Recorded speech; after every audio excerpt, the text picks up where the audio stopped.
Welcome, everyone. Today we're going into a story that's truly chilling, coming out of the quiet suburbs of Medicine Hat, Canada. It's a case that touches on obsession, teenage rebellion, and a crime that absolutely shattered a family. We're talking about the Richardsons. We'll be exploring the lives of Mark and Deborah Richardson, their 12-year-old daughter Jasmine, their 8-year-old son Jacob. And well, the events of April 23rd, 2006. Events that stunned the community. It's one of those stories that makes you question, really, everything you think you know about innocence and about evil. Yes, and what's really striking here is how a seemingly, normal family situation can just unravel, especially when outside influences start reshaping a young person's mind. We'll look at the specific sequence of events, how things escalated to such a tragic point. Okay, so our story starts in Medicine Hat, a pretty typical middle-class Canadian suburb, home to the Richardsons. Mark, the dad. Deborah, the mom. Jasmine, who was 12. Initially, people described her as a good kid, followed the rules at her Catholic school, like pink, girly things. And then there's Jacob, her little brother, 8 years old, known as a bit of a goofy kid, a class clown. By all accounts, they seemed like a close family, loving. But as Jasmine hit those preteen years, her parents noticed, a change. It started small, attitude shifts. But then it became much more obvious. Her appearance changed quite drastically. She stopped wearing bright colors, started using darker makeup, wearing all black, got into punk rock. And this brings up a really tough question for parents, doesn't it? How do you know when it's just typical teenage stuff versus something more worrying? With Jasmine, it definitely went beyond standard teenage angst. She started showing up at her Catholic school dressed in Gothic clothes they didn't allow. Fishnets, chokers, chains, dark makeup. She was even drawing devil stuff, fake tattoos on her hands. Her grades were still good, apparently, but her behavior, that became really defiant, sassy towards teachers, pushing back. Right. And it was at a punk rock show, actually, that Jasmine's life took a really sharp and ultimately very tragic turn. She met a guy there, a 23-year-old named Jeremy. Now, Jeremy, he was unemployed, dropped out of high school, and he was fully into the goth scene. Eyeliner, the whole look. He even wore a vial of blood around his neck. He apparently bragged about liking the taste of blood, said he needed it, and here's where it gets really, really strange. He told Jasmine, who was 12, remember? He told her he was a 300-year-old werewolf. Yeah. From a psychological view, you can sort of see the twisted appeal, can't you? To Jasmine, anyway. Here's this 12-year-old girl, maybe feeling a bit lost, looking for an identity, and this older guy pays attention to her. He's got this bad boy thing going on, these completely fantastical claims. It makes him the absolute center of her world, and that kind of infatuation, especially at that age, it can just completely warp your judgment. It's like an escape, a fantasy of power. And their relationship, which was kept secret, it quickly became sexual. Jasmine would sneak out to meet him. She'd tell her parents she was studying in a friend's place. When they weren't together, they were constantly talking online. Chat sites, MySpace. This was 2006, so that was the main way kids connected online then. Within just a few months of meeting Jeremy, Jasmine went, as people described it, full-blown Gothic, really committed to this new dark persona. Some of her older friends later said they actually became kind of scared of her, called her weird. But Jasmine reportedly said she liked scaring people. It made her feel powerful, in control. Her MySpace profile changed completely. It was like a map of her inner world shifting. Her heroes used to be her mom, her dad, God. Suddenly, they were replaced by Marilyn Manson and Jeffrey Dahmer. On another site, vampirefreaks.com, she described herself as bisexual, Wiccan, awkward, loud, a deep thinker, and insane. Her interests listed things like unnatural hair colors, dark poetry, blood, and, her words, kinky shit. And Jeremy was just as deep into this online world. His profile listed similar dark interests. It was in that shared digital space, where their fantasies really started to feed off each other and escalate. These online communities, they can be echo chambers, places where extreme ideas aren't just tolerated, they're encouraged, amplified. It isolates users from, mainstream reality. Eventually, Jasmine's parents figured it out. They discovered the relationship, the sneaking out, and they were, understandably, furious. They saw it as complete disrespect, rebellion, so they forbade her from seeing Jeremy, grounded her completely, only allowed her to go to school. This basically started a war in the house. It pushed Jasmine even further away, deeper into her online world with Jeremy. And that's where her anger towards her family really seemed to build. She saw them as the only thing standing between her and Jeremy. It was Jasmine. It was Jasmine who came up with a totally horrific solution. She wrote to Jeremy. Police found the messages later. She wrote, "I have this plan. It begins with me killing them and ends with me living with you." It's chilling. That feeling of powerlessness she likely felt at home, it seems like it got twisted into this ultimate fantasy of control, proposing murder as the solution. And Jeremy's reply was just as disturbing, wasn't it? It wasn't like he tried to talk her out of it. He wrote back, "Their throats I want to slit. They will regret the shit they have done. Finally, there shall be silence. Their blood shall be my payment," that phrase. Their blood shall be my payment. It sounds almost ritualistic, like sealing a pact. So on the evening of April 23rd, 2006, this horrifying fantasy turned into reality. It was nighttime on their quiet street. Debra, the mother, heard something downstairs, noises. She went down to see what it was. And she was confronted by a masked man with a knife. It was Jeremy. He stabbed her 12 times. Her screams woke everyone up. Mark, the father, rushed downstairs, saw Jeremy attacking his wife. Mark grabbed the closest thing, a screwdriver, and fought back. He actually managed to punch Jeremy, trying to defend his family, but he was overpowered. Jeremy stabbed Mark 24 times. He died there. Upstairs, Jasmine had apparently been pretending to be asleep. She went into her little brother Jacob's room, put her hands over his ears so he wouldn't hear their parents screaming. But what happened next it's almost impossible to comprehend. Jeremy came upstairs, and instead of Jasmine trying to protect Jacob, she made a decision. A cold, calculated decision. She decided Jacob had to go. Her reasoning later revealed was that since both parents were dead, what was the point of him living? She was ready for her new life with Jerry. That detail is just devastating. The fact that Jasmine herself inflicted the fatal wounds on her own brother, she stabbed him 5 times, and then, to make sure he was dead, she slit his throat. It speaks volumes about how detached she'd become, how committed she was to this horrific plan they'd made. Just utterly cold. Shortly after it all happened, a little boy from next door, just 6 years old, came over. He was expecting to play with Jacob. He looked through the front window and saw, well, a nightmare.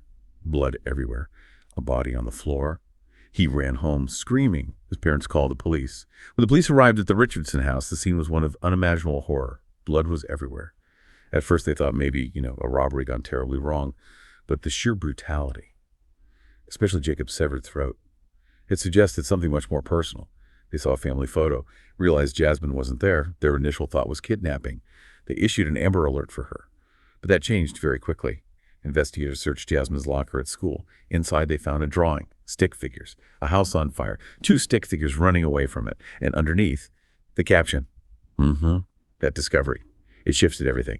Jasmine went from missing person to prime suspect. Yeah, that contrast is so stark, isn't it? The public alert for a missing child versus this private drawing showing, premeditation and a kind of chilling delight in the destruction. It suggested she wasn't just a victim. Within 24 hours, police found Jasmine and Jeremy. They were about 100 miles away, in a town called Leader. They were arrested. Officers noted they showed absolutely no grief, no sadness. Jeremy was apparently even bragging about the black eye he got from Mark during the struggle, laughing about it. At her trial the next year, Jasmine was asked flat out, "Why did you murder your family?" Her answer, "I loved Jeremy so much I thought it was going to bring us closer together." The prosecution presented letters the two had exchanged while in jail. In these letters, they joked. They called themselves legends, immoral. There was no sign of guilt, no remorse, just planning their future together like prison was just some temporary hurdle. Jasmine wrote things like, "Never has a prison affected me so much. My lawyer tells me we're legends, closer to immortality it would seem." And Jeremy wrote to her, proposing marriage. "You said you want to get engaged, ? Then here's the question, will you marry me?" Jasmine wrote back, "Yes. Yes, I will. I would love to. The world really is against us. Roar." Now, during the trial, she claimed the whole killing idea was just talk. Hypothetical. She claimed Jeremy forced her to stab Jacob, but not very hard. No. The jury didn't buy it. They deliberated for only 3 hours, found her guilty in all 3 counts of first-degree murder. It's a disturbing psychological phenomenon, really. How individuals caught in a shared delusion, a folie à dos, can reframe monstrous acts as something heroic, like they're rebels against the world. It allows for total detachment from empathy. Guilt gets replaced by this twisted sense of purpose. Okay, now we get to the part of the story that caused, and still causes, a lot of public anger and debate, the sentencing. Because Jasmine was only 12 when the murders happened, Canadian law, specifically the Youth Criminal Justice Act, had strict limits on her sentence. The maximum sentence she could receive was 10 years. That included time in custody and supervised release in the community. She got credit for time already served, spent about 4 years in a psychiatric facility, and then another 4.5 years under conditional supervision. Then, in 2015, when she was 23 years old, Jasmine completed her sentence. She was fully released. And because it was a youth crime, her record was later expunged, wiped clean, essentially. This outcome really sparked a firestorm. Could you maybe explain a bit about the thinking behind Canada's Youth Criminal Justice Act? Why such a seemingly short sentence for a triple murder? Sure, it really boils down to a fundamental difference in legal philosophy compared to, say, parts of the United States. The Canadian YCJA prioritizes rehabilitation and reintegration for young offenders over pure punishment. The core idea is that young people, even those who commit terrible crimes, have a greater capacity for change and development than adults.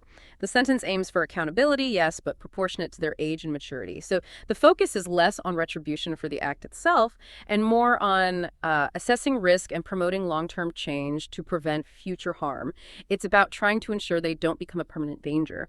Of course, in cases this extreme, that philosophy is heavily challenged by public opinion. It's a constant tension between rehabilitation goals and the public sense of justice and safety. Right, a very different approach. Now, Jeremy Steinke, he was tried as an adult. He was found guilty of all 3 counts of first-degree murder in 2008. He received 3 concurrent life sentences. He's eligible for parole after 25 years. He did try to appeal, even changed his name to Jackson May in prison, but those appeals failed. During his trial, there were arguments made about his background, that he came from a severely abusive home, and also that he suffered from severe fetal alcohol syndrome, FAS. Yes, and FAS is relevant because it can significantly impair things like impulse control, judgment, understanding consequences, what we call executive functions. Someone with severe FAS might be more susceptible to manipulation, less able to grasp the gravity of their actions, even if they're chronologically an adult. It doesn't excuse what he did, of course, but it adds a layer of complexity to that dynamic between him and Jasmine. Who was manipulating whom, or was it mutual reinforcement? To this day, we don't actually know if Jasmine and Jeremy are still in touch or together. Jasmine has kept an extremely low profile since her release. Canada's youngest convicted multiple murderer is out there, living anonymously. And one thing that really hangs in the air, something many people find deeply disturbing, is the complete lack of any public apology from Jasmine. No recorded expression of remorse for killing her parents and her little brother. And that absence raises profound questions, doesn't it? About accountability, about rehabilitation. Can someone truly be considered rehabilitated without acknowledging the harm they caused, without expressing remorse? The Richardsons did what most parents would think is right. They monitored her, they intervened when they found out about Jeremy. But somehow, this darkness still took root. It's a stark reminder that parental vigilance, while vital, sometimes isn't enough against targeted grooming, especially online, and the powerful allure of these dark, alternative identities. It really highlights the need to understand a child's inner world and the very real dangers lurking online. The story of the Richardson family. It's just incredibly bleak. A reminder of how quickly things can fall apart, how obsession can completely destroy a young mind. Mark, Deborah, and little Jacob lost their lives for absolutely nothing. Their story is a truly chilling testament to the fact that sometimes the greatest dangers aren't strangers, but can emerge from within the most familiar settings. We wanted to share this difficult story with you today, hoping it perhaps offers some perspective on the complexities of, well, human behavior and the challenges the justice system faces. We really encourage you to think about this case. What factors do you think led to such a devastating end? How can society try to prevent tragedies like this? And what's the right balance between punishment and rehabilitation for young offenders who commit horrific crimes? These aren't easy questions. Thank you for joining us for this story. If you found this deep dive thought-provoking, please do like, share, and subscribe to our channel, Conciencia Horror Docs, to stay tuned for more tales like this one. We'll see you next time.